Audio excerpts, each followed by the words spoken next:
ناظرین، گزشتہ ایک ساتھ میں قرآن سے مختلف پہلو سے واضح کیا جا چکا کہ ذوالقرنین سلیمان علیہ السلام تھے اور دنیا کی کوئی طاقت حق کا رد نہیں کر سکتی، لیکن اس کے باوجود ایک اور پہلو سے حق آپ پر کھول کر واضح کر دیتے ہیں۔ اللہ سبحانہ و تعالیٰ کا قرآن میں کہنا ہے کہ سلیمان کے لیے پگھلے ہوئے تانبے کا چشمہ بہایا گیا۔ اب سوال یہ پیدا ہوتا ہے کہ اللہ نے قرآن میں سلیمان کے لیے تانبے کا چشمہ بہانے کا ذکر تو کیا، لیکن کیا اللہ سبحانہ و تعالیٰ قرآن میں اس سوال کا جواب دیتا ہے کہ سلیمان کے لیے پگھلے ہوئے تانبے کا چشمہ کیوں بہایا گیا؟ یعنی سلیمان علیہ السلام کو غیر معمولی مقدار میں تانبا کس مقصد کے لیے دیا گیا؟ سلیمان نے اس کو پگھلا کر کب، کہاں اور کیوں استعمال کیا؟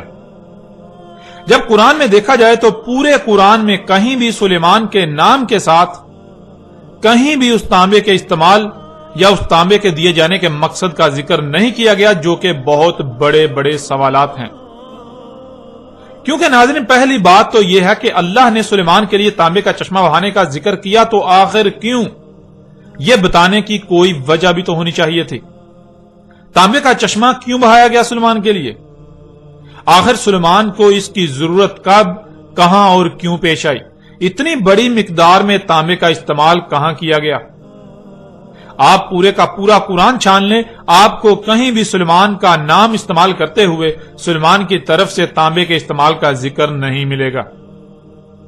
اور اگر یہ بات مان لی جائے کہ قرآن ان سوالات کے جوابات دینے سے قاصر ہے، خاموش ہے، تو قرآن اپنے ہی دعوے میں غلط ثابت ہو جاتا ہے کہ قرآن میں ہر سوال کا جواب موجود ہے۔ قرآن ہر بات کو بیان کرتا ہے، اور نہ صرف بیان کرتا ہے بلکہ ہر پہلو سے سامنے رکھتا ہے، اور وہ بھی مسئلوں سے۔ اس لیے اگر قرآن ان سوالات کے جوابات نہیں دیتا تو اس کا مطلب بالکل واضح ہو جاتا ہے کہ قرآن اپنے ہی دعوے میں جھوٹا ہے، جو کہ بالکل ناممکن ہے۔ قرآن اپنے دعوے میں جھوٹا ہو ہی نہیں سکتا، قرآن اپنے ہی دعوے میں غلط ہو ایسا ممکن ہی نہیں۔ ناظرین، قرآن نے اگر ان سوالات پر خاموش ہی رہنا تھا تو سوال یہ پیدا ہوتا ہے کہ قرآن نے بلا وجہ ایسی بات ہی کیوں کی؟ اگر قرآن کے پاس ان سوالات کے جوابات ہی نہ تھے تو قرآن نے خود ہی ان سوالات کو جنم کیوں دیا؟ اور اس سے بھی بڑھ کر تو یہ کہ قرآن میں سلیمان کو تانبے کے دیے جانے کا ذکر بے معنی و بے مقصد ہو جاتا ہے، جس کا مطلب اللہ نے اس قرآن کی آیات کو بالحق نہیں اتارا، جو کہ بالکل ناممکن ہے۔ ناظرین، نہ تو قرآن بغیر حق اتارا گیا اور نہ ہی قرآن کوئی بے مقصد و بے معنی بات کرتا ہے، نہ ہی قرآن کوئی ایسا سوال کھڑا کرتا ہے جس کا وہ جواب ہی نہ دے، اور نہ ہی کوئی ایک بھی ایسا سوال ہے جس کا جواب قرآن میں موجود نہ ہو۔ اگر کوئی ایسا کہتا، سوچتا یا سمجھتا ہے کہ قرآن میں ہر سوال کا جواب نہیں ہے، قرآن کسی بھی سوال کا جواب دینے سے قاصر ہے، قرآن ہر بات کو ہر پہلو سے بیان نہیں کرتا، تو اس میں قصور اللہ کا نہیں، قصور قرآن کا نہیں، بلکہ قصور اس کا اپنا ہے۔ قصور ایسا کہنے والے کا اپنا ہے کہ وہ اس معیار پر پورا ہی نہیں اتر رہا جس معیار پر پورا اترنے سے قرآن اپنے راز کھولتا ہے۔ وہ اللہ کے طے کردہ اس قانون پر ہی پورا نہیں اتر رہا جس پر پورا اترنے سے ہی قرآن کھلتا ہے۔ قرآن ہر سوال کا جواب دیتا ہے، قرآن رہنمائی کرتا ہے، اس لیے قصور اللہ کا نہیں، قصور قرآن کا نہیں، بلکہ قصور ایسا کہنے، سوچنے یا سمجھنے والے کا ہے۔ آپ پیچھے یہ بات جان چکے کہ اللہ نے نہ صرف ہر اس بات کو، ہر اس مسئلے یا معاملے کو قرآن میں بیان کر دیا جو انسانوں کو پیش آنا تھا، اور پھر کسی ایک بھی بات، معاملے یا مسئلے کو قرآن میں ایک ہی پہلو سے ایک ہی مقام پر بیان نہیں کیا، بلکہ ہر بات کو، ہر معاملے کو، ہر مسئلے کو ہر پہلو سے ایک سے زائد مقامات پر قرآن میں بیان کیا۔ اس لیے قرآن میں اللہ سبحانہ و تعالیٰ نے ایک مقام پر یہ بتایا کہ سلیمان کے لیے تانبے کا چشمہ بہا دیا، تو اسی قرآن میں کسی دوسرے مقام پر سلیمان ہی کی طرف سے اس تانبے کو کب، کہاں اور کیوں استعمال کیا گیا، اس پر بھی تفصیل کے ساتھ بات کی۔ اور جب اللہ سے یہ سوالات کیے جائیں تو اللہ سبحانہ و تعالیٰ ان سوالات کے جوابات سورہ الکہف میں ذوالقرنین علیہ السلام کے موضوع پر ہی بات کرتے ہوئے دیتا ہے۔ جس کے لیے تانبے کا چشمہ بہایا، ایک مقام پر اس کا نام تو دوسرے مقام پر اس کے اسم سے اس کا ذکر کرتے ہوئے اس تانبے کے استعمال کی تفصیلات بھی بیان کر دی، جس سے یہ بات مزید کھل کر واضح ہو جاتی ہے کہ ذوالقرنین کوئی اور نہیں بلکہ سلیمان بن داؤد علیہ السلام تھے۔ اس کے علاوہ بھی اگر آپ غور کریں تو آپ پر یہ بات واضح ہو جائے گی کہ پورے قرآن میں ایک جگہ پگھلے ہوئے تانبے کا چشمہ بہانے کا ذکر کیا گیا تو دوسری جگہ اس تانبے کے استعمال کا ذکر کیا گیا کہ اسے کب، کہاں، کیوں اور کس مقصد کے لیے استعمال کیا، جس سے یہ بات بالکل واضح ہو جاتی ہے کہ جب تانبا سلیمان کو دیا گیا تو ظاہر ہے استعمال بھی سلیمان نے ہی کیا، یوں ذوالقرنین کوئی اور نہیں بلکہ اللہ کے نبی سلیمان علیہ السلام تھے۔ ناظرین، آپ پر ہر لحاظ سے کھل کر واضح ہو چکا کہ ذوالقرنین سلیمان علیہ السلام تھے، لیکن اب سوال یہ پیدا ہوتا ہے کہ ذوالقرنین سلیمان علیہ السلام تو اس قرآن کے نزول سے پہلے ہی گزر چکے، تو کیا قرآن میں یہ محض ذوالقرنین سلیمان علیہ السلام کا قصہ بیان کیا گیا جس کا قرآن کے نزول سے لے کر آج سات کے قیام تک کے لوگوں کے ساتھ کوئی تعلق نہیں؟ کیونکہ اگر یہ بات مان لی جائے کہ اس قرآن کے نزول سے لے کر آج سات کے قیام تک کے لوگوں کے ساتھ اس واقعے کا کوئی تعلق نہیں، یہ محض گزرے ہوں کا قصہ سنایا جا رہا ہے، تو اس کا مطلب قرآن میں اساطیر الاولین ہیں، یعنی یہ محض پہلو کی سطریں ہیں، قصے کہانیاں ہیں، اس سے بڑھ کر کچھ نہیں۔ اور پھر سوال یہ پیدا ہوتا ہے کہ کیا یہی حق ہے یا پھر حق اس کے بالکل برعکس کچھ اور ہے؟ اس قرآن میں قرآن کے نزول سے پہلے جو گزر چکے ان کا قرآن میں ذکر کیا جانا انتہائی اہمیت کا حامل ہے۔ اس سوال کا جواب جاننے کے لیے اللہ سبحانہ و تعالیٰ سے ہی رجوع کرتے ہیں کہ آیا اللہ سبحانہ و تعالیٰ نے اس قرآن میں ذوالقرنین کا واقعہ کیوں بیان کیا؟ آخر قرآن میں اس واقعے کا ذکر کرنے کا مقصد کیا تھا؟ آخر قرآن میں ان لوگوں کا ذکر کیوں کیا گیا، ان کے واقعات کیوں بیان کیے گئے جو اس قرآن کے نزول سے پہلے ہی گزر چکے تھے؟ تو ناظرین، اس سوال کا جواب اللہ سبحانہ وتعالی قرآن میں یوں دیتا ہے۔ سورہ زمر کی آیت نمبر 23 میں اللہ سبحانہ وتعالی کا کہنا ہے، اللہ نزل احسن الحدیث، اللہ نے اتاری احسن الحدیث، یعنی اللہ نے جو اتارا ہے وہ نزول سے لے کر اسات کے قیام تک کی ایسی بہترین تاریخ ہے جس سے بہتر کوئی تاریخ ہو ہی نہیں سکتی۔ حدیث کہتے ہیں تاریخ کو، اور حدیث کی سے کے نیچے زیر کا استعمال اسے مستقبل کا صیغہ بنا دیتا ہے، جس سے الحدیثی کے معنی بنتے ہیں یہ قرآن اپنے نزول سے لے کر اسات کے قیام تک کی تاریخ ہے، یعنی اس قرآن میں جو کچھ بھی بیان کیا گیا وہ قرآن کے نزول سے لے کر اسات کے قیام تک جو کچھ بھی ہونا تھا وہ سب کا سب بیان کیا گیا۔ لیکن ناظرین، جب قرآن میں دیکھا جائے تو اس قرآن میں مستقبل کی بجائے زیادہ تر بات ماضی کی گئی، یعنی وہ جو اس قرآن کے نزول سے پہلے گزر چکے ان کا ذکر کیا گیا، جس سے یہ بات غلط ثابت ہو جاتی ہے کہ قرآن احسن الحدیث ہی ہے،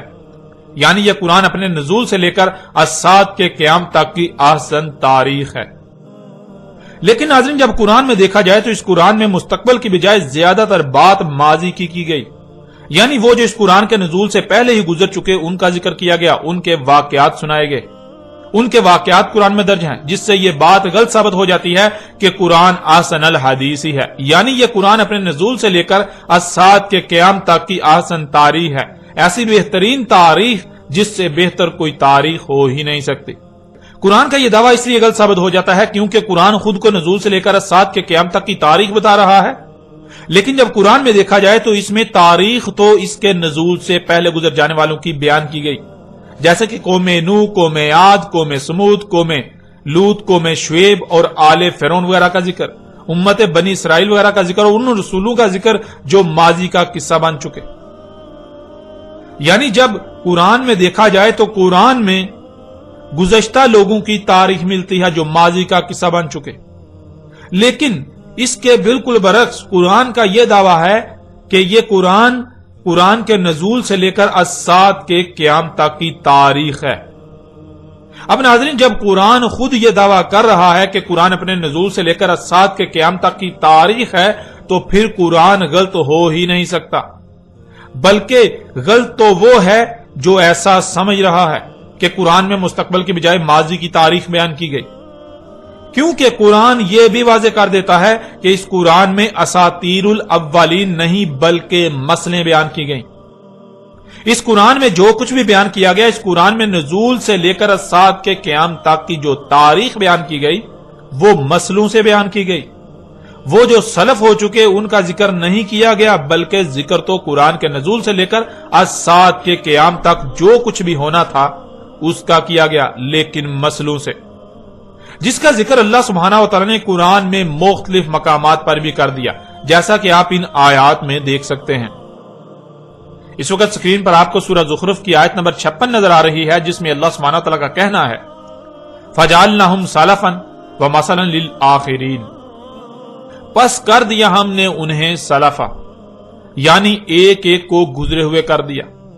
جو دنیا میں آئے تھے اب گزرے ہوئے ہو چکے، اور جنہیں ایک ایک کو گزرے ہوئے کر دیا انہیں مثل کر دیا آخرین، یعنی بعد والوں کے لیے۔ ناظرین، یہاں سوال یہ پیدا ہوتا ہے کہ کن کو سلفا کر دیا، یعنی جو بھی دنیا میں آئے ان میں سے ایک ایک کو گزرا ہوا کر دیا، وہ کون ہیں، کن کو کر دیا؟ اس آیت کے آخر میں لفظ آخرین آیا ہے جو کہ اولین کی ضد ہے، جس سے یہ بات بالکل واضح ہو جاتی ہے کہ اولین کو سلفا کر دیا گیا۔ اس کے علاوہ بھی اگر آپ سورہ زخرف کی اس آیت سے پچھلی آیات کو دیکھیں تو آپ پر واضح ہو جائے گا کہ پیچھے اولین کا ہی ذکر کیا جا رہا ہے، یعنی اس قرآن کے نزول سے پہلے جو لوگ گزر چکے وہ نہ صرف گزر چکے بلکہ اللہ نے ان کو مثل کر دیا، کن کے لیے؟ اس قرآن کے نزول سے لے کر الساعۃ کے قیام تک آنے والوں کے لیے۔ اس آیت میں اللہ سبحانہ و تعالی نے یہ بات بالکل کھول کر اور دو ٹوک الفاظ میں واضح کر دی کہ اس قرآن کے نزول سے پہلے جو بھی دنیا میں آیا، خواہ وہ کوئی رسول تھا، امت تھی یا قوم، ایک ایک کو گزرے ہوئے کر دیا۔ اس قرآن کے نزول سے پہلے جو بھی دنیا میں آئے، جو اولین تھے ان کو گزرے ہوئے کر دیا، اور نہ صرف گزرے ہوئے کر دیا بلکہ انہیں مثل کر دیا آخرین، یعنی بعد والوں کے لیے، اس قرآن کے نزول سے لے کر الساعۃ کے قیام تک آنے والوں کے لیے۔ ناظرین، یہ وہ وجہ ہے جس وجہ سے اللہ سبحانہ و تعالی نے قرآن میں کئی مقامات پر یہ بات بار بار واضح کی اور ہر پہلو سے واضح کی کہ اس قرآن میں ہر شے کو مسئلوں سے بیان کر دیا گیا۔ اس قرآن میں مسئلیں بیان کی گئیں، نہ کہ اساطیر الاولین، جیسا کہ آپ سکرین پر نظر آنے والی آیات میں دیکھ سکتے ہیں۔ سورہ الاسراء کی آیت نمبر 99 میں اللہ سبحانہ وتعالی کا کہنا ہے وَلَقَدْ صَرَفْنَا لِلنَّاسِ فِي هَذَا الْقُرْآنِ مِنْ كُلِّ مَثَلٍ فَأَبَىٰ أَكْثَرُ النَّاسِ إِلَّا كُفُورًا، اور تحقیق کے، یعنی تم اپنی طرف سے پوری تحقیق کر لو، اپنے گوڑے دوڑا لو، جو کہا جا رہا ہے وہی تمہارے سامنے آئے گا، وہی حق ہے۔ ہم نے ہر پہلو سے، ہر لحاظ سے پھیر پھیر کر سامنے لے آئے، بیان کر دیا انسانوں کے لیے اس قرآن میں تمام کی تمام مسئلوں سے۔ پس انکار کر دیا انسانوں کی اکثریت نے، مگر اس لیے کہ جو کچھ بھی انہیں عطا کیا گیا وہ اس مقصد کے لیے استعمال ہی نہیں کرنا چاہتے جس مقصد کے لیے انہیں عطا کیا گیا، وہ اپنی خواہشات کی اتباع کرنا چاہتے ہیں۔ اس لیے انسانوں کی اکثریت نے اس بات کا انکار کر دیا کہ اللہ نے اس قرآن میں ہر شے کو مسئلوں سے بیان کر دیا۔ اس قرآن کے نزول سے لے کر الساعۃ کے قیام تک جو کچھ بھی ہونا تھا وہ سب کا سب ہر پہلو سے بیان کر دیا مسئلوں سے۔ اس بات کا انسانوں کی اکثریت نے انکار کر دیا۔ پھر آگے سورہ الکہف کی آیت نمبر 54 میں اللہ سبحانہ وتعالی کا کہنا ہے وَلَقَدْ صَرَفْنَا فِي هَذَا الْقُرْآنِ لِلنَّاسِ مِنْ كُلِّ مَثَلٍ وَكَانَ الْإِنسَانُ أَكْثَرَ شَيْءٍ جَدَلًا، اور تحقیق کے، یعنی تم اپنی طرف سے پوری تحقیق کر لو، تم اپنے گھوڑے دوڑا لو، جو کہا جا رہا ہے وہی تمہارے سامنے آئے گا اور وہی حق ہے۔ ہم نے ہر پہلو سے، ہر لحاظ سے پھیر پھیر کر سامنے لے آئے، بیان کر دیا انسانوں کے لیے اس قرآن میں تمام کی تمام مسئلوں سے، یعنی اس قرآن میں ماضی میں پیش آنے والے واقعات میں سے صرف ان کا ذکر کیا جو ہو بہو اس قرآن کے نزول سے لے کر الساعۃ کے قیام تک پیش آئیں گے۔ انسانوں کے ہر سوال کا جواب ہر پہلو سے، ہر لحاظ سے پھیر پھیر کر اس قرآن میں بیان کر دیا۔ قرآن کے نزول سے لے کر الساعۃ کے قیام تک انسانوں کو جب جب جو جیسے جیسے رہنمائی درکار تھی سب کا سب اس قرآن میں ہر پہلو سے پھیر پھیر کر تمہارے سامنے لے آئے. اور تھا انسان اکثریت معاملات میں جھگڑا کرنے والا، سو جھگڑا ہی کیا. یعنی قرآن کی بات تسلیم کرنے کی بجائے اپنی خواہشات و اپنے خود ساختہ الہوں کی باتوں کو قرآن پر ترجیح دی. جب بھی قرآن نے کسی معاملے میں رہنمائی کی تو اپنی بےہودہ دلیلوں کو قرآن پر پیش کیا اور قرآن کے مد مقابل اور اشیاء کو لا کھڑا کیا، وہ بات تسلیم نہ کی جو قرآن نے کی. ناظرین، ان آیات میں اللہ سبحانہ تعالیٰ نے یہ بات واضح کر دی کہ قرآن کے نزول سے لے کر اجساد کے قیام تک انسانوں کو جو معاملات بھی پیش آنے تھے ان کے ہر سوال کا جواب اسی قرآن میں بیان کر دیا. نہ صرف بیان کر دیا بلکہ پھیر پھیر کر ہر پہلو سے مسئلوں کے ساتھ بیان کر دیا. یعنی اس قرآن کے نزول سے لے کر اجساد کے قیام تک جو کچھ بھی ہونا تھا یا ہونا ہے اس سب کی تاریخ پہلے ہی لکھ دی اور مسئلوں سے لکھی گئی. مطلب یہ کہ آپ اس قرآن میں دیکھتے ہیں بار بار جگہ جگہ وہ لوگ جو گزر چکے ان کا ذکر آتا ہے، بہت سے واقعات کا ذکر آتا ہے جو ماضی میں ہو چکے، جس سے بظاہر ایسا لگتا ہے کہ قرآن گزرے ہوں کی کہانیاں سنا رہا ہے. قرآن ان لوگوں کے قصے سنا رہا ہے جو اس قرآن کے نزول سے پہلے ہی دنیا سے جا چکے، گزر چکے. لیکن وہ قصے کہانیاں نہیں ہیں، وہ اساطیر الاولین نہیں ہیں، بلکہ وہ سب کی سب مسئلے ہیں. ماضی میں جو کچھ بھی ہوا اس میں سے وہ اور ایسے بیان کیا جو آگے مستقبل میں ہونے والے واقعات کا احاطہ کرے. یعنی اس قرآن کے نزول سے لے کر اجساد کے قیام تک کی تاریخ اس طرح مسئلوں سے لکھی گئی جس سے نہ صرف ماضی کی تاریخ بھی آ جاتی ہے اور مستقبل میں کیا کچھ ہونا ہے اس کی تاریخ بھی بن جاتی ہے. جہاں امت بنی اسرائیل کا ذکر کیا جا رہا ہے تو اگر اس سے مراد یہ لے لیا جائے کہ یہاں بنی اسرائیل کا ذکر کیا جا رہا ہے تو پھر جان لیں بنی اسرائیل تو گزر چکے، ماضی کا قصہ بن چکے. تو اس کا مطلب یہ ہوگا کہ قرآن بنی اسرائیل کی کہانی سنا رہا ہے، بنی اسرائیل کا واقعہ سنا رہا ہے. یوں قرآن میں بنی اسرائیل سے متعلق جو کچھ بھی آیا ہے وہ محض چند سطور کے علاوہ کچھ نہیں، جنہیں عربی میں اساطیر الاولین کہا جائے گا. لیکن قرآن خود یہ کہہ رہا ہے کہ اس قرآن میں اساطیر الاولین نہیں بلکہ مسئلے ہیں. مطلب اصل میں ذکر بنی اسرائیل کا نہیں بلکہ موجودہ امت کا کیا جا رہا ہے، لیکن مسئلوں سے. اس کے بہت سے فائدے ہیں. یعنی قرآن میں اس طرح بیان کرنے کے، اس طرح بات کرنے کے بہت سے فائدے ہیں. ایک تو یہ کہ اس طرح نہ صرف اصل مقصد مستقبل کی تاریخ بن گئی، دوسرا بنی اسرائیل یعنی ماضی کی تاریخ بھی لکھی گئی. تیسرا یہ کہ قرآن جو بار بار غور و فکر کا کہتا ہے، جو غور و فکر نہیں کریں گے وہ اسی کے ذریعے گمراہی کا شکار ہوں گے. وہ یہی سمجھیں گے کہ یہ بنی اسرائیل کی کہانی سنائی جا رہی ہے، یہ اساطیر الاولین ہیں، یہ جو اولین ہیں ان کی محض سطریں ہیں. اور جو غور و فکر کریں گے، جو غور و فکر کرنے والے ہیں وہ اس سے ہدایت پائیں گے. ان پر واضح ہو جائے گا کہ یہ اساطیر الاولین نہیں بلکہ مسئلے ہیں. قرآن میں جہاں جہاں گزشتہ لوگوں کا ذکر کیا گیا اصل میں وہاں ان کا ذکر نہیں بلکہ موجودہ لوگوں کا ذکر ہے، ان کی تاریخ لکھی گئی. اس قرآن کے نزول سے لے کر اجساد کے قیام تک جو کچھ بھی ہونا تھا اس سب کے سب کی تاریخ لکھ دی گئی مسئلوں سے. ناظرین، اللہ سبحانہ تعالیٰ نے اس قرآن میں حق اس قدر کھول کھول کر واضح کر دیا، لیکن افسوس کہ حق اس قدر واضح ہو جانے کے باوجود بھی آج تک خود کو مسلمان کہلوانے والے، خود کو اس قرآن کے اہل کہلوانے والے یہی کہتے سمجھتے لکھتے اور سناتے آئے کہ اس قرآن میں اساطیر الاولین ہیں. یعنی اس قرآن میں اس کے نزول سے پہلے کے لوگوں کے بارے میں جو کچھ بھی لکھا ہوا ہے وہ سب کے سب ان کے قصے و کہانیاں سنائی جا رہی ہیں جن کا قرآن کے نزول سے لے کر اجساد کے قیام تک کے لوگوں کے ساتھ کوئی تعلق نہیں سوائے ان کو ان کی کہانیاں سنائے جانے کے. اور اسی بات کو اللہ سبحانہ و تعالی نے آج سے 14 صدیاں قبل ہی اس قرآن میں بھی آیات کی صورت میں اتار دیا تھا. یعنی یہ جو انسانوں نے کیا، یہ خود کو مسلمانوں والوں نے جو کیا، اس کی تاریخ بھی اللہ سبحانہ و تعالی نے آج سے 14 صدیاں قبل ہی اسی قرآن میں اتار دی تھی، جیسا کہ آپ سکرین پر آیات کو دیکھ رہے ہیں. سورہ القلم کی آیت نمبر 15 اور المطففین کی آیت نمبر 13 میں اللہ سبحانہ تعالیٰ کا کہنا ہے اذا تتلی علیہ آیاتنا قال اساطیر الاولین. جب تلاوت کی جاتی ہیں اس پر ہماری آیات، یعنی جب انسان پر اللہ کے بھیجے ہوئے اللہ کے رسول کی طرف سے اللہ کی آیات تلاوت کی جاتی ہیں، اللہ کی آیات کو بیان کیا جاتا ہے، کھول کھول کر ترتیب کے ساتھ واضح کیا جاتا ہے،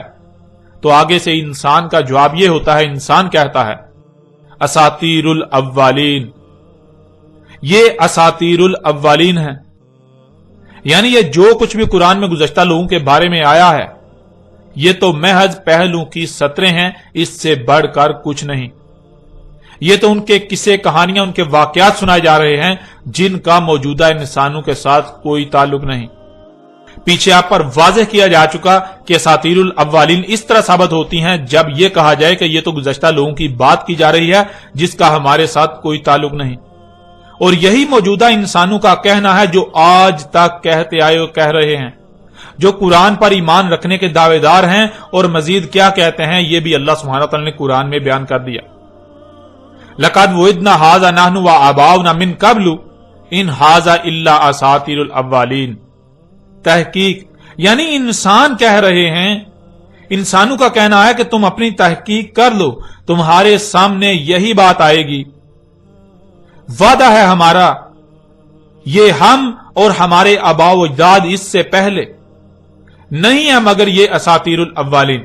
یعنی یہ ہمارا وعدہ ہے، تم اپنی تحقیق کر لو، تمہارے سامنے یہی آئے گا۔ ہم یعنی موجودہ وہ لوگ جو قرآن کی ترجمانی کے دعوے دار ہیں، جو علماء و مفسر ہیں، اور جو ہمارے آباء و اجداد یعنی جو ہم سے پہلے گزر چکے، جنہوں نے قرآن کی تفاسیر لکھی، تمہیں اس کے سوا اور کوئی بات نہیں ملے گی کہ یہ جو کچھ بھی ہے یہ محض ان کی سطریں یعنی محض قصے و کہانیاں ہیں جو قرآن کے نزول سے پہلے گزر چکے، یہ مسئلے نہیں ہیں، یہ اساطیر الاولین ہیں۔ اس طرح آپ اگلی آیت میں دیکھیں، وَإِذَا قِيلَ لَهُم مَاذَا أَنزَلَ رَبُّكُمْ قَالُوا أَسَاطِيرُ الْأَوَّلِينَ، اور جب کہا جاتا ہے ان کو کیا ہے جو اتارا تھا تمہارے رب نے، آگے سے جواب دے رہے ہیں اساطیر الاولین، یعنی جب ان کو یہ کہا جاتا ہے، ان سے یہ پوچھا جاتا ہے کہ بتاؤ اس قرآن میں اللہ نے کیا اتارا، یہ جو قوم نوح کے واقعات ہیں، یہ جو قوم عاد کے واقعات ہیں، یہ جو قوم سمود کے واقعات ہیں، یہ جو قوم شعیب، قوم لوط، آل فرعون وغیرہ کے واقعات ہیں، بنی اسرائیل کا ذکر کیا گیا، یعنی قرآن میں جو گزشتہ ہلاک شدہ اقوام، گزشتہ لوگوں کا ذکر کیا گیا، اس قرآن کے نزول سے پہلے کے لوگوں کا ذکر کیا گیا، یہ سب کا سب کیا ہے؟ تو آگے سے ان کی طرف سے یہی جواب آئے گا، یہ یہی کہہ رہے ہیں کہ یہ اساطیر الاولین ہیں، یہ تو پہلے لوگوں کی محض سطور ہیں، اس سے بڑھ کر کچھ نہیں، یہ تو ان کے قصے و کہانیاں ہیں۔ پھر اس طرح اگلی آیت میں دیکھیں، سورہ انفال کی آیت نمبر 13، وَإِذْ تُتْلَىٰ عَلَيْهِمْ آيَاتُنَا قَالُوا قَدْ سَمِعْنَا لَوْ نَشَاءُ لَقُلْنَا مِثْلَ هَٰذَا إِنْ هَٰذَا إِلَّا أَسَاطِيرُ الْأَوَّلِينَ،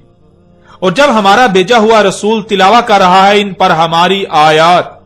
یعنی ہماری آیات کو کھول کھول کر واضح کر رہا ہے، تو آگے سے ان کا یہ رد عمل آتا ہے، تحقیق سن چکے ہم، اگر ہمارا قانون ہوتا یعنی اگر یہی دین ہوتا ہمارے نزدیک تو ہم اس کے لیے یعنی دین کے لیے بالکل ایسے ہی کہتے جو تم کہہ رہے ہو، یعنی ہمارے نزدیک دین یہ نہیں ہے جسے تو دین کہہ رہا ہے، اگر ہم بھی اسے ہی دین سمجھتے جسے تو دین کہہ رہا ہے تو ہم بھی یہی سب کہتے جو تو کہہ رہا ہے کہ یہ مسئلے ہیں، نہیں ہے یہ مگر اساطیر الاولین، یعنی یہ قرآن میں جو کچھ بھی گزشتہ لوگوں کے بارے میں آیا ہے اس کا ہمارے ساتھ کوئی تعلق نہیں،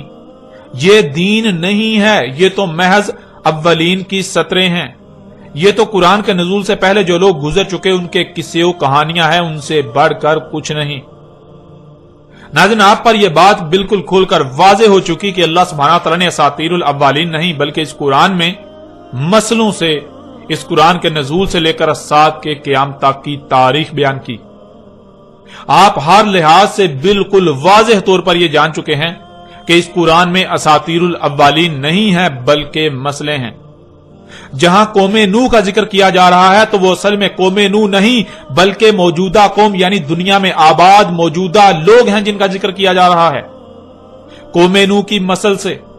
کیونکہ قوم نوح تو اولین میں سے تھی، اولین کو سلف کر دیا گیا، اور نہ صرف سلف یعنی گزرے ہوئے کر دیا گیا بلکہ انہیں مسل کر دیا گیا آخرین یعنی بعد والوں کے لیے۔ جہاں قوم نوح کے الفاظ آئے ہیں تو وہاں اصل میں ذکر ان کی مسل موجودہ قوم کا ہے۔ اسی طرح قرآن میں جہاں جہاں اولین کا ذکر آیا ہے تو وہاں اصل میں ان کا ذکر نہیں، قوم عاد، قوم سمود، قوم لوط، قوم شعیب یا آل فرعون کا ذکر نہیں، امت بنی اسرائیل کا ذکر نہیں، بلکہ وہ تو تمہاری ہی تاریخ بیان کر دی گئی تھی مگر مسلوں سے۔ جہاں جہاں امت بنی اسرائیل کا ذکر آتا ہے تو وہاں اصل میں بنی اسرائیل کا ذکر نہیں کیا جا رہا، بلکہ بنی اسرائیل کو تو سلف یعنی گزرے ہوئے کر دیا گیا، اور انہیں نہ صرف گزرے ہوئے کر دیا بلکہ مسل کر دیا بعد والوں کے لیے۔ تو ذرا غور کرے، امت بنی اسرائیل تو سلف ہو چکی، اور ان کی مسل کون سی امت ہے؟ ان کے بعد کون سی امت آئی؟ ان کے بعد کون ہیں جنہیں امت بنایا گیا جو ان کے بعد والی امت ہے؟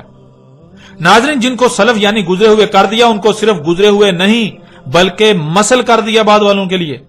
یعنی جو بھی اس قرآن کے نزول سے پہلے اس دنیا میں آئے وہ نہ صرف گزرے ہوئے ہو گئے بلکہ انہیں مسل کر دیا اس قرآن کے نزول سے لے کر آسات کے قیام تک کے لوگوں کے لیے۔ اس لیے اس قرآن میں جہاں بھی گزشتہ ہلاک شدہ لوگوں کا ذکر ہو رہا ہو، اس قرآن میں جہاں بھی گزشتہ لوگوں کا ذکر کیا جا رہا ہو، وہ اصل میں ان کا ذکر نہیں ہے۔ وہ اصل میں ان کا ذکر کر کے آپ کو ان کے قصے کہانیاں سنانا مقصد نہیں ہے، بلکہ وہ تو اس قرآن کے نزول سے لے کر سات کے قیام تک کی تاریخ بیان کی جا رہی ہے مگر مسلوں سے۔ اصل میں ذکر گزرے ہوں کا نہیں بلکہ بعد والوں کا کیا گیا۔ ذکر اس قرآن کے نزول سے پہلے والوں کا نہیں بلکہ ذکر تو اس قرآن کے نزول سے لے کر سات کے قیام تک آنے والوں کا کیا گیا۔ جیسے کہ جہاں بھی قوم نوح کا ذکر آتا ہے تو وہ قوم نوح کا ذکر نہیں کیا جا رہا، اصل میں موجودہ قوم کا ذکر کیا جا رہا ہے قوم نوح کی مسل سے۔ وہ اصل میں ذکر موجودہ قوم کا ہے، اور اگر اس کے باوجود بھی کوئی یہ کہتا ہے کہ وہاں قوم نوح کا ہی ذکر کیا جا رہا ہے، اس کا موجودہ قوم کے ساتھ کوئی تعلق نہیں، تو اس کا مطلب وہ یہ دعویٰ کر رہا ہے کہ قرآن میں مسئلے نہیں بلکہ اساطیر الاولین ہیں۔ ایسا ہی قرآن میں جہاں جہاں امت بنی اسرائیل کا ذکر کیا گیا وہاں اصل میں ذکر امت بنی اسرائیل کا نہیں بلکہ امت بنی اسرائیل کو تو سلف کر دیا گیا،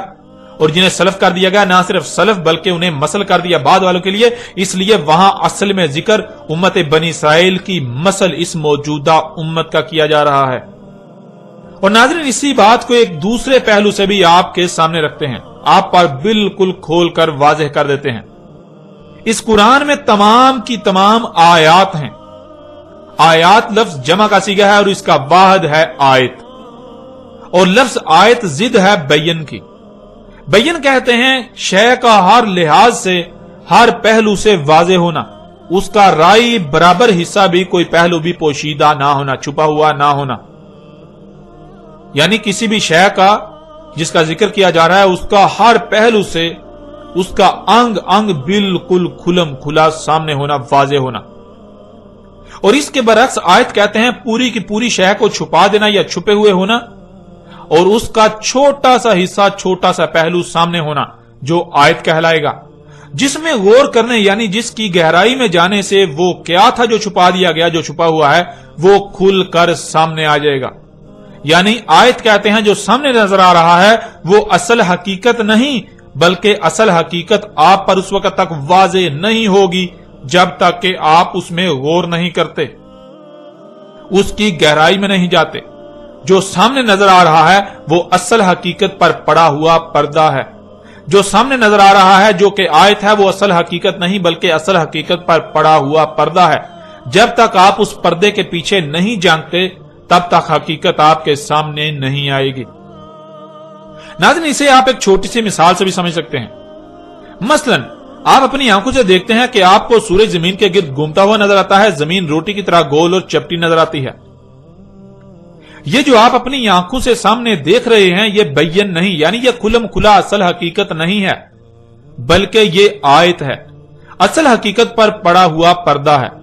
اصل حقیقت کیا ہے وہ اس وقت تک سامنے نہیں آئے گی جب تک کہ آپ آیت میں یعنی جو سامنے نظر آ رہا ہے اس میں غور نہیں کرتے، اس میں غور و فکر نہیں کرتے، اس کی گہرائی میں نہیں جاتے، اس پردے کے پیچھے نہیں جانتے۔ اور اصل حقیقت کیا ہے یہ آج پوری دنیا پر واضح ہو چکی ہے کہ سورج کے زمین کے گرد گھومنے سے نہیں بلکہ زمین کے سورج کے گرد اپنے ہی محور پر گھومنے سے رات اور دن آ جا رہے ہیں۔ اب ناظرین، اگر کوئی اسے ہی اصل حقیقت کہے یا مان لے جو آنکھوں سے نظر آ رہا ہے، تو کیا وہ اپنی بات اپنے دعوے میں سچا ہوگا؟ اور حق اس قدر کھل جانے کے باوجود بھی وہ اپنی باطل و بے بنیاد بات پر ڈٹا رہے تو اس کی دماغی حالت کیا ہوگی؟ بالکل واضح ہے کہ ایسا کرنے والا کوئی بیوقوف، جاہل اور پاگل ہی ہو سکتا ہے۔ کوئی ایسا شخص ہی ہو سکتا ہے جس کا ذہنی توازن ٹھیک نہیں ہے۔ بالکل اسی طرح ناظرین، اس قرآن میں آیات اتاری گئی ہیں، اس قرآن میں آیات ہیں، جس کا مطلب کہ اس قرآن میں جو سامنے نظر آ رہا ہے وہ اصل حقیقت نہیں بلکہ اصل حقیقت اس وقت تک سامنے نہیں آئے گی جب تک کہ آیات میں غور نہیں کیا جائے گا۔ یہ جو سامنے ہے آیات کی صورت میں یہ اصل حقیقت پر پڑا ہوا پردہ ہے۔ جب تک اس پردے کے پیچھے نہیں جھانکا جائے گا اصل حقیقت تب تک سامنے نہیں آ سکتی۔ اور اگر کوئی آیات کو ہی بینات یعنی اصل حقیقت سمجھے یا کہے تو وہ کوئی پاگل، بیوقوف اور جاہل تو ہو سکتا ہے، عقل مند اور اہل حق نہیں ہو سکتا۔ وہ اپنی بات اپنے دعوے میں باطل و بے بنیاد اور جھوٹا تو ہو سکتا ہے مگر سچا ہرگز نہیں۔ اس لیے ناظرین، جہاں بھی قرآن میں گزشتہ لوگوں کا ذکر کیا گیا وہ اصل حقیقت نہیں ہے بلکہ اصل حقیقت اس وقت تک سامنے نہیں آئے گی جب تک کہ آپ انہیں آیات تسلیم کرتے ہوئے ان میں غور نہ کر لیں، اسے پردہ تسلیم کرتے ہوئے اس پردے کے پیچھے نہ جھانک لیں۔ اس قرآن میں جہاں قوم نوح کا ذکر ہے تو قوم نوح آیت ہے، جب اس میں غور کیا جائے، اسے بیان کیا جائے تو قوم نوح کی بجائے اصل میں ذکر وہاں اس موجودہ قوم کا کیا جا رہا ہے۔ اسی طرح جہاں امت بنی اسرائیل کا ذکر کیا جا رہا ہے تو وہ اصل میں امت بنی اسرائیل کا ذکر نہیں بلکہ بنی اسرائیل تو آیت ہے۔ بنی اسرائیل کو آیت بنا دیا گیا۔ بنی اسرائیل آیت ہے، جب اسے بیان کیا جائے گا تو اصل حقیقت سامنے آئے گی موجودہ امت کی صورت میں۔ اب جب کہ ناظرین یہ حقیقت آپ پر واضح ہو چکی تو اب آپ یہ بھی جان لیں، جو کہ اب تک خود ہی واضح ہو جانا چاہیے تھا، کہ قرآن میں ذوالقرنین سلیمان علیہ السلام کا جو قصہ بیان کیا گیا وہ اصل میں ذوالقرنین سلیمان علیہ السلام کا ذکر نہیں کیا گیا بلکہ وہ مسئلوں کے ساتھ قرآن کے نزول سے لے کر الساعت کے قیام تک جو ہونا تھا، آج سے 14 صدیاں قبل ہی اس کی تاریخ اتار دی گئی تھی۔ تاریخ کہتے ہیں حادثے کے وقوع پذیر ہو جانے کو، یعنی کچھ ہوا تو اس کے بارے میں اس کے بعد جو لکھا جائے کہ وہ کب، کیوں، کیسے ہوا، تاریخ کہلاتی ہے۔ ناظرین، کوئی بھی تاریخ دان اس وقت تک تاریخ نہیں لکھ سکتا جب تک کہ واقعہ وقوع پذیر نہیں ہو جاتا۔ قرآن اللہ کی اتاری ہوئی تاریخ ہے اور اللہ کے لیے ماضی، حال، مستقبل کچھ بھی پوشیدہ نہیں ہے۔ اس لیے اللہ نے انسانوں کے نزدیک اس کی تاریخ اتار دی جو مستقبل میں ہونا تھا، یعنی جو انسانوں کے نزدیک مستقبل تھا اللہ نے آج سے 14 صدیاں قبل ہی اس کی تاریخ اتار دی۔ ناظرین، قرآن میں ذوالقرنین سلیمان علیہ السلام کا ذکر کیا جانا کہ اسے پوری زمین میں مکن دیا گیا، اس وقت علاقائی حکومتوں کے ساتھ ساتھ عالمی حکومت بھی قائم تھی جو کہ سلیمان علیہ السلام کی تھی، یعنی پوری دنیا میں علاقائی حکومتوں کو سلیمان علیہ السلام کنٹرول کرتے تھے، پوری دنیا کی حکومتیں سلیمان علیہ السلام کے تابع تھیں۔ تو ایسے ہی قرآن کے نزول سے لے کر الساعت کے قیام تک ہونا تھا۔ ایک وقت ایسا آنا تھا جب دنیا میں ایسا ہونا تھا جس کی تاریخ اللہ سبحانہ وتعالی نے آج سے 14 صدیاں قبل ہی اتار دی تھی، یعنی قرآن کے نزول کے بعد جب الساعت بالکل سر پر آ جانا تھی تب دنیا کو گلوبل ولیج بن جانا تھا، دنیا کو ایک عالمی گاؤں کی حیثیت اختیار کر جانا تھی۔ علاقائی حکومتیں ہونے کے باوجود ان کو ایک عالمی حکومت کے ماتحت آنا تھا۔ ذوالقرنین سلیمان علیہ السلام کے پاس تیز ترین فضائی سفر کے اسباب ہوتے ہیں جس سے زمین کے مغرب و مشرق کے سفر کیے جاتے ہیں، یعنی قرآن کے نزول سے لے کر الساعت کے قیام تک ایسا وقت آنا تھا جب انسانوں کو ایسے اسباب حاصل ہو جانا تھے جن سے وہ ہوا میں انتہائی تیز رفتاری سے زمین کے مغرب و مشرق کے سفر کریں گے۔ ذوالقرنین کا ایسے لوگوں سے کلام کرنا جو کہ کسی ایک بھی بات کو سمجھنے کی صلاحیت نہیں رکھتے، یہ قرآن کے نزول سے لے کر الساعت کے قیام تک ہونا تھا کہ انسانوں کے ایسے اسباب حاصل ہو جانا تھے جن سے آپس میں ایسی ایسی قوموں سے کلام کرنا تھا کہ جن کا ایک لفظ بھی سمجھنے کی صلاحیت نہ رکھتے ہوں۔ تماثیل بنانا تھی، یعنی وہ جو گزشتہ ہلاک شدہ اقوام نے خلق کیا تھا، بالکل وہی قرآن کے نزول سے لے کر الساعۃ کے قیام تک ایسا وقت آنا تھا کہ جب ایسا سب کچھ خلق کیا جانا تھا۔ تماثیل خلق کی جانی تھی، بلند و بانگ رواسیات خلق کرنا تھی، یعنی بلند و بانگ چوٹیاں جو کہ عمارتیں ہیں وہ خلق کرنا تھی، انتہائی تباہ کن اسلحہ خلق کرنا تھا، طرح طرح کے اسباب خلق کرنے تھے جو گزشتہ ہلاک شدہ اقوام نے خلق کیا تھا۔ ذوالقرنین نے مغرب کا سفر کیا، وہاں پہنچا جہاں خشکی ختم اور آگے سمندر ہی سمندر ہے، جہاں سے سورج گرم پانیوں میں ڈوبتا ہوا نظر آتا ہے۔ وہاں جو قوم تھی وہ دنیا میں فساد کی جڑ تھی، یعنی قرآن کے نزول سے لے کر الساعۃ کے قیام تک جب زمین میں فساد عظیم بپا ہونا تھا،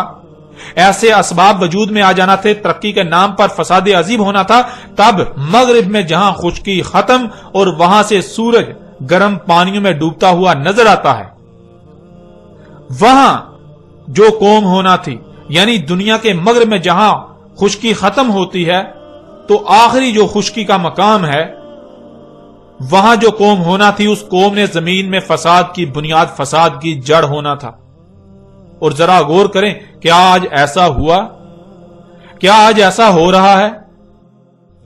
کیا آج واقعتاً ایسے خطے میں ایسی قوم آباد ہے جو زمین میں فساد کی جڑ ہے، فساد کی بنیاد ہے،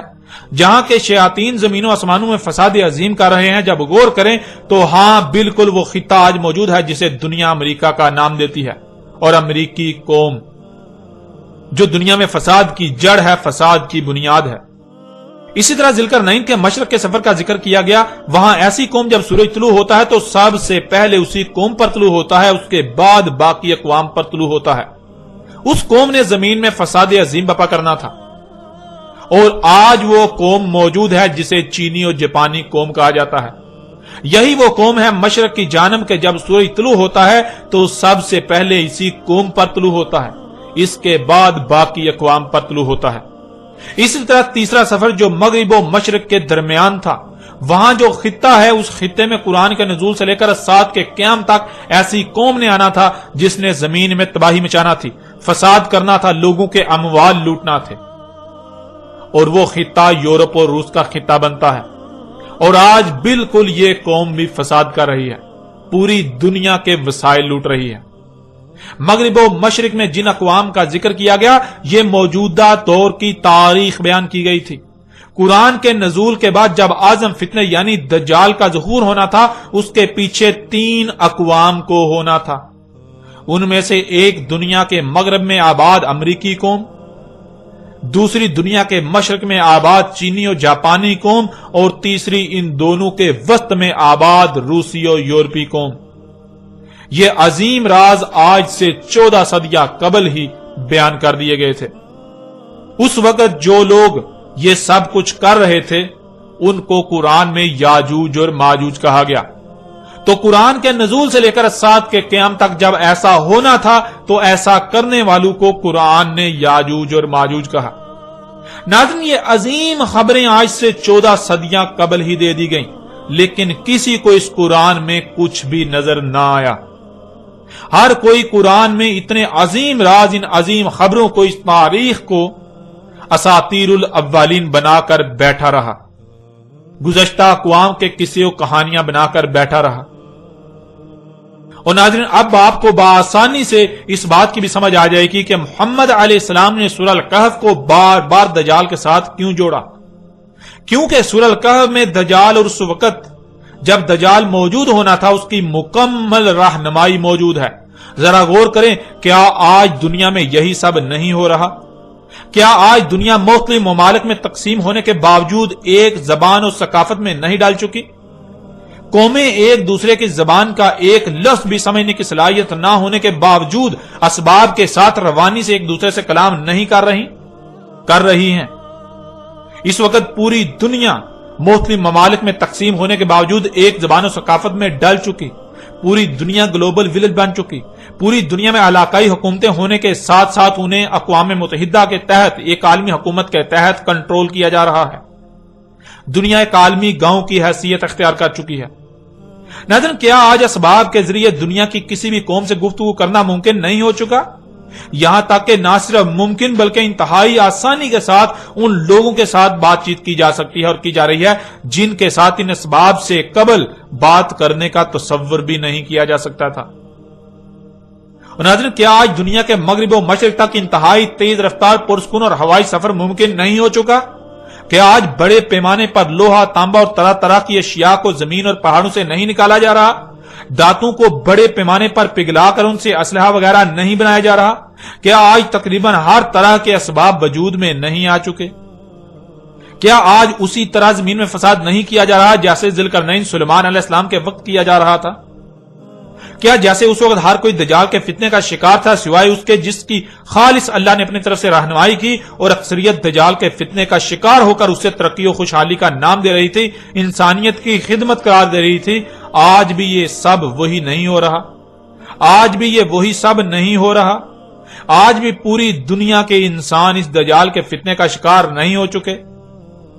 آج بھی فساد کو ترقی اور انسانیت کی خدمت کا نام نہیں دیا جا رہا؟ جیسے اس وقت جنیاتی تبدیل شدہ بیجوں سے اگائی جانے والی فصلوں کے استعمال سے دن بدن بیماریاں بڑھتی جا رہی تھیں اور بچے مفلوج پیدا ہو رہے تھے، کیا آج بھی ویسا ہی نہیں ہو رہا؟ آج بھی بیماریاں دن بدن بڑھتی نہیں چلی جا رہی اور بچے مفلوج پیدا نہیں ہو رہے؟ ذوالقرنین نے دو قوموں کے درمیان سد بنا کر ایک دوسرے کی طرف جانے پر روک لگا دی، یعنی مضبوط بارڈر تعمیر کر دیا، اور یہ اللہ سبحانہ تعالیٰ نے آج کی تاریخ اتاری تھی۔ آج کی تاریخ، آج جو ہو رہا ہے، جو ہو چکا، اس کی تاریخ اتاری تھی۔ ذرا غور کریں کہ آج پوری دنیا میں بارڈر تعمیر کر کے قوموں کا ایک دوسرے کی طرف سفر اس قدر ناممکن نہیں کر دیا گیا؟ کیا قوموں کے درمیان دیواریں تعمیر نہیں کر دی گئیں، رکاوٹیں نہیں کھڑی کر دی گئیں؟ آج پوری دنیا میں قوموں کے درمیان دیواریں تعمیر کر دی گئیں، یعنی بارڈر کھڑے کر دیے گئے کہ کوئی قوم ادھر سے ادھر نہ آ سکے اور ادھر سے ادھر نہ جا سکے۔ یہ اللہ سبحانہ تعالیٰ نے آج سے 14 صدیاں قبل ہی آج کی تاریخ اتاری تھی۔ اللہ سبحانہ تعالیٰ نے قرآن میں مسلوں سے آج سے 14 صدیاں قبل ہی آج کی تاریخ بیان کر دی تھی، جسے آج تک قصے و کہانیاں بنا دیا گیا۔ اب ذرا غور کریں، قرآن میں سورہ الکہف کی ان آیات کو اتارنے کا مقصد کیا تھا؟ کیا یہ ذوالقرنین اور ان قوموں کی کہانی سنائی جا رہی ہے؟ یعنی قرآن میں اساطیر الاولین ہیں، یا پھر قرآن کے نزول سے لے کر آج سات کے قیام تک جو کچھ بھی ہونا تھا اس کی مسلوں سے تاریخ بیان کر دی گئی؟ اور آپ یہ بات بارہا جان چکے ہیں کہ قرآن میں اساطیر الاولین نہیں بلکہ مسلیں بیان کی گئیں۔ قرآن میں آیات ہیں، بینات نہیں ہیں۔ یعنی سورہ الکہف کی آیات میں جو سامنے نظر آ رہا ہے وہ اصل حقیقت نہیں بلکہ اصل حقیقت تو اس کے پردے میں چھپا دی گئی، ان آیات کے پردے میں چھپا دی گئی۔ اصل میں ذوالقرنین علیہ السلام اور ان قوموں کا ذکر کرنا مقصود نہیں تھا، بلکہ اصل میں تو ذوالقرنین اور ان قوموں کے پردے میں دنیا میں آباد موجودہ قوموں کا ذکر کیا گیا، ان کی تاریخ اتاری گئی تھی۔ ذوالقرنین اور وہ قومیں تو سلف ہو چکی، اور جنہیں سلف کر دیا گیا انہیں نہ صرف سلف بلکہ مسل کر دیا گیا بعد والوں کے لیے۔ تو یہاں سلف کے پردے میں اصل ذکر مسل کا ہو رہا ہے جو کہ موجودہ اقوام ہیں۔ ناظرین، اللہ سبحانہ و تعالی نے آج سے 14 صدیاں قبل ہی ان آیات کی صورت میں عظیم خبریں دے دی تھیں، آج کی مکمل تاریخ اتار دی تھی، لیکن خود کو اللہ کے نمائندے کہلوانے والوں نے، خود کو قرآن کے ترجمان کہلوانے والوں نے، خود کو علماء و مفسرین کہلوانے والوں نے کیا کیا؟ یہ حقیقت آپ کے سامنے ہے۔ ان لوگوں نے مسلوں کو اساطیر الاولین بنا دیا۔ ان لوگوں نے قرآن میں جو کچھ بھی یہ ذکر آیا، گزشتہ اقوام کا ذکر آیا، ان لوگوں نے ان کو مسلوں کے بجائے اساطیر الاولین بنا دیا۔ انہوں نے ان کو ان قوموں کے قصے و کہانیاں بنا دیا، اور پھر ان قصے و کہانیوں کو اتنا پھیلایا گیا کہ کوئی تصور بھی نہ کر سکے، کسی کے تصور میں بھی نہ آئے کہ قرآن میں اساطیر الاولین نہیں بلکہ مسئلے ہیں۔ آپ ان کی تفاسیر اٹھا کر دیکھیں، آپ ان کے تراجم اٹھا کر دیکھیں، آپ کسی بھی ملا سے پوچھ لیں، کسی مفسر سے پوچھ لیں، آپ کسی سے بھی سوال کر لیں کہ قرآن میں یہ جو گزشتہ اقوام کا ذکر کیا گیا یہ کیا ہے، تو آپ کے اوپر بالکل واضح ہو جائے گا کہ ان لوگوں نے یہ قرآن میں اساطیر الاولین بنا دی۔ ان لوگوں نے قرآن میں ان سب کے سب کو ان لوگوں کے قصے و کہانیاں بنا دیا گیا اور ہر طرف پھیلا دیا جو کہ آج زبان زد عام ہے۔ کسی کو بھی علم نہیں کہ اللہ سبحانہ و تعالیٰ نے تو اس قرآن کے نزول سے لے کر الساعۃ کے قیام تک کی تاریخ اتاری تھی۔ ناظرین، ذوالقرنین علیہ السلام کے اوپر ہر لحاظ سے کھول کھول کر واضح بات ہو چکی۔ اب بڑھتے ہیں اور آگے اور آئندہ ایک ساتھ میں بات کریں گے یاجوج اور ماجوج کے موضوع پر۔